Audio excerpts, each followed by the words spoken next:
Munchkins, welcome back to the channel. My name is Ocean, your very own English master teacher, and today we are here to discuss A Slumber Did My Spirit Seal, which is a very short yet a very philosophical poem present in your syllabus. और अगर आपको problem आती है इस pome को समझने में तो आई बेट यू कि ये वीडियो देखने के बाद आपकी सारी प्रॉब्लम्स छू मंतर हो जाएंगी, क्योंकि हम इतने अच्छे से और डिटेल में इसका एक्सप्लेनेशन आज करने वाले हैं।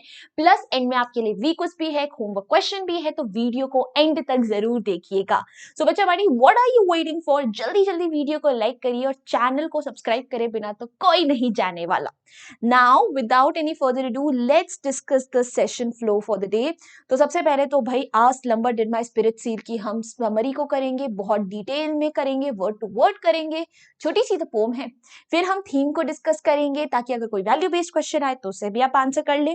पोएटिक डिवाइसेस करेंगे, ग्लॉसरी करेंगे ताकि आप सारे डिफिकल्ट वर्ड्स का मीनिंग जान पाए। Then, like I told you, towards the end we have a homework question in store for you, and you guys know, जो बच्चे homework question का सही आंसर comment section में देते हैं, we pick their names for homework home runners. And also let me tell you कि end में एक week quiz भी given है, तो please वीडियो को end तक जरूर देखिएगा. Now let's take a quick dose of motivation. Look deep into nature and then you will understand everything better. कि आपको अगर दुनिया के बारे में कुछ भी जानना है ना, नेचर को ऑब्जर्व करना स्टार्ट कर दो। नेचर में आपके लिए इतनी सारी लर्निंग्स है ना कि आप खुद ब खुद हैरान हो जाएंगे कि है इतना कुछ है दुनिया में। विलियम वर्ड्सवर्थ को भी नेचर से ही एक्चुअली एक बहुत बड़ा लेसन मिला था, इसलिए आज हमने ये डोज ऑफ मोटिवेशन रखा है। Alright then, let's appreciate our पिछली बार के होमवर्क होम रनर्स, जो कि कुछ ये रहे: Rudrani, Shivam, Hrithik, Deepika, Hardik and Sanjay Patil. Congratulations guys, great job done. अगर आपको भी अपना नाम कुछ इसी तरीके से सेम स्क्रीन पर देखना है ना, तो वीडियो को एंड तक जरूर देखना। Alright guys, moving ahead now without any further ado, a slumber did my spirit seal की हम डिटेल में समरी समझते हैं और पोम को रीड करते हैं। ठीक है, तो अब कान और आंखें दोनों के दोनों खुले रखना, यहीं पर कॉन्सेंट्रेट करना। So let's start with the stanza number 1। A slumber did my spirit seal. ठीक है, स्लम्बर का मतलब होता है बेटा डीप स्लीप, ठीक है, गहरी नींद होना, और स्पिरिट यानी सोल।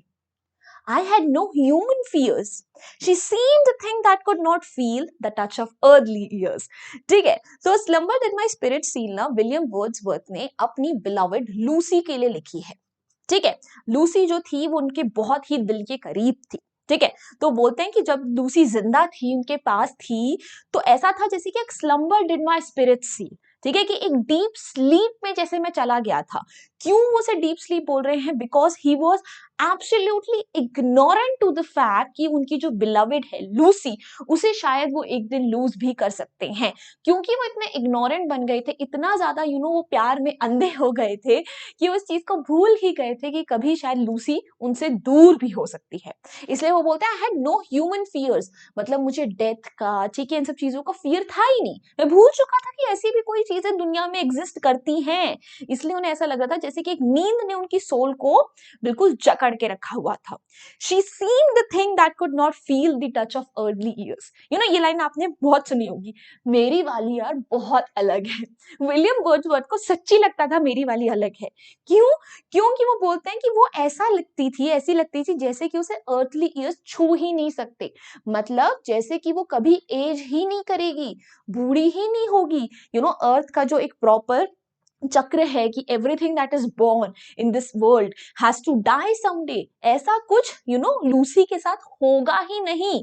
ठीक है, बट अनफॉर्चुनेटली लूसी की डेथ हो जाती है, और लूसी की डेथ के बाद ही वो ये पूरी पोएम लिख रहे हैं। ऑलराइट, चलिए now let's look at the notes.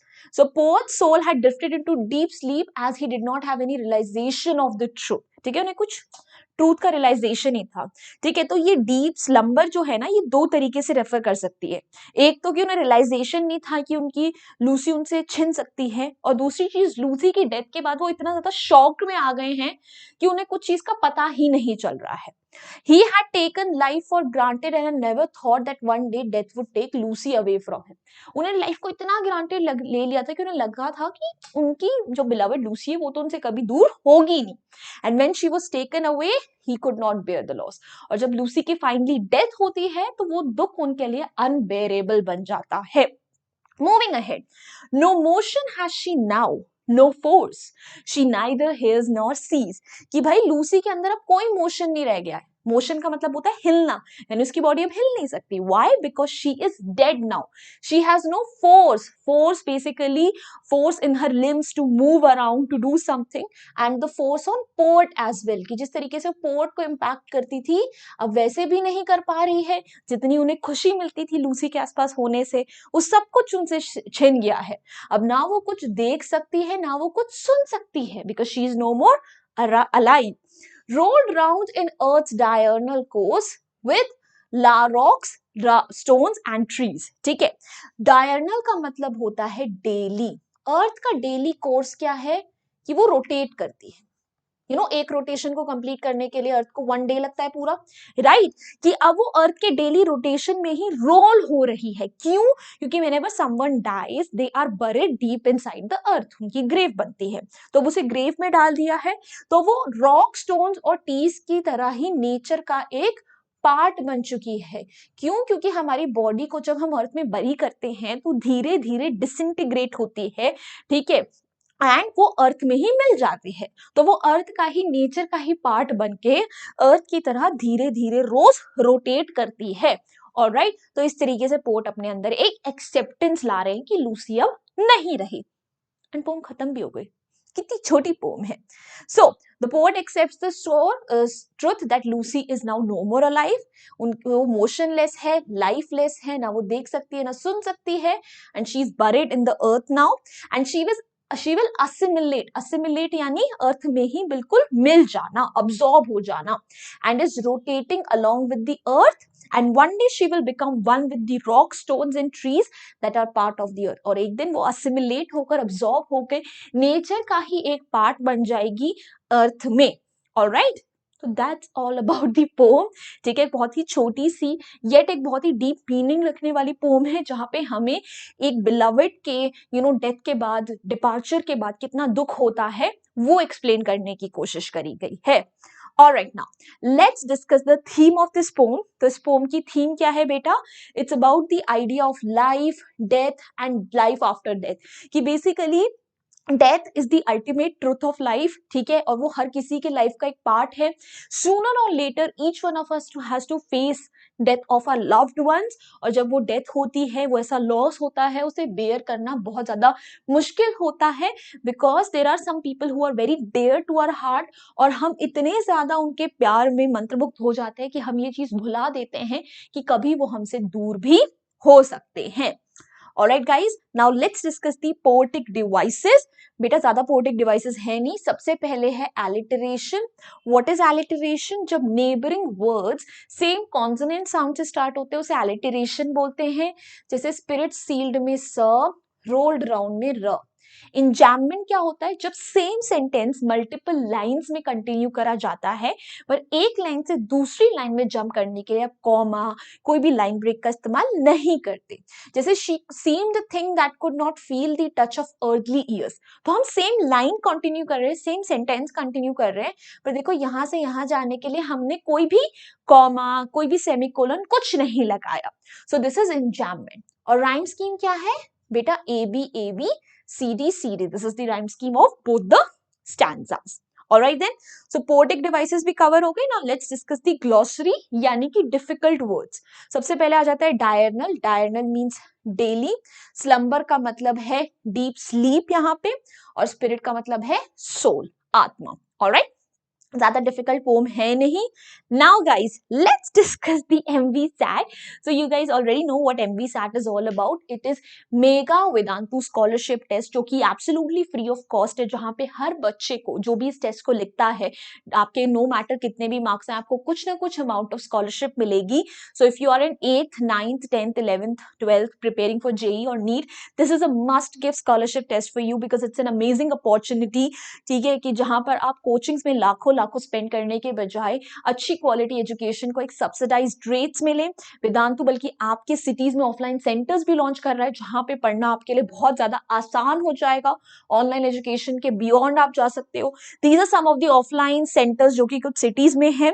And please take a note of the dates 2nd, 3rd, 9th and 10th of December, because in 4 तारीखों पे MVSAT को ऑर्गेनाइज कराया जाएगा. ठीक है, सैटरडेज एंड संडेज हैं तो आपका स्कूल वगैरह भी इसके अंदर कॉम्प्रोमाइज नहीं होंगे। प्लस जो बच्चा टॉप करेगा उसे मिलेगा 5 डेज का fully paid ISRO space research centre का एक ट्रिप। So amazing. उसके अलावा शॉर्ट स्कॉलरशिप सबको मिल ही रही है, और अगर बहुत अच्छा परफॉर्म करोगे तो 100% स्कॉलरशिप भी मिल सकती है, यानी बिल्कुल free of cost education. Drones, mobile, smartphones जैसे अमेजिंग आपको गिफ्ट जीतने का मौका मिल रहा है। 3 मंथ्स की स्कॉलरशिप मिलेगी वेदांतु डाउट ऐप की। उसके अलावा एक ऑल इंडिया रैंक मिलेगी, because you are going to be competing against a lot of students across India. उसके अलावा बेटा अगर आप ऑफलाइन सेंटर में अप्लाई करते हो, कोर्स लेते हो, तो वहां पे आपको 10% एडिशनल डिस्काउंट मिलेगा, एंड आपको वेदांतु का एक मिनी स्टडी पैक भी मिलेगा। So what are you waiting for? Register right now. और रजिस्ट्रेशन के स्टेप्स बहुत ज्यादा मुश्किल नहीं है। जो आप वीडियो देख रहे हो बस उसी के नीचे अगर आप स्क्रॉल करोगे तो डिस्क्रिप्शन बॉक्स में आपको टॉप में ये लिंक मिल जाएगा MVSAT का, जिस पे क्लिक करते ही आपके सामने एक ऐसा फॉर्म आ जाएगा। बस आपको उसे फिल करना है। That's all you need to do. So go ahead, do it right now, and please take a note of all of these test centres जहां पे ये एग्जाम ऑफलाइन कंडक्ट कराया जाएगा। प्लीज एक जल्दी से स्क्रीनशॉट ले लीजिए। Alright, and these are also some additional cities जहां पे टेस्ट सेंटर्स हैं। जब आप फॉर्म भरोगे तो आपको और डिटेल्स मिल जाएंगे ऑफलाइन ऑनलाइन मीडियम्स दोनों की। तो प्लीज वहां पे प्रॉपर रजिस्ट्रेशन कर दो, फ्री ऑफ कॉस्ट है, क्या चला जाएगा तुम्हारा। Alright guys, so that's it. Like I told you, WeQuiz भी है, तो वी क्विज का लिंक भी डिस्क्रिप्शन बॉक्स में है, वहां से ज्वाइन कर लो, या फिर go to www.wequiz.in and enter the code 229059। बस इतना सा करना है तुम्हें। And please take a note of homework question as well. So आज का होमवर्क क्वेश्चन ये रहा, how does the poet react to his loved ones death. कि पोएट का रिएक्शन क्या है जब उसके लव्ड वन की डेथ हुई है। इसका आंसर आपको मुझे 30 to 40 वर्ड्स में कमेंट सेक्शन में देना है। So please submit your answers if you want to see your name as homework home runners. And बच्चा बाड़ी, this is a Telegram channel, इसका लिंक भी डिस्क्रिप्शन बॉक्स में है। Please join a community over there as well for all the PDFs, reminders and BTFs of such amazing sessions. Also, this is my Instagram handle. Feel free to ping me over here as well. Also, let me tell you, English का एक additional shorts channel भी है, where every week I put up shorts to help you with the grammar and vocabulary. Do check that out as well. The link is again in the description box. And if you enjoyed this video, hit the like button, share it with your friends, and subscribe to the channel if you haven't done yet. So bye bye guys, hasta la vista, फिर मिलेंगे पढ़ते पढ़ते।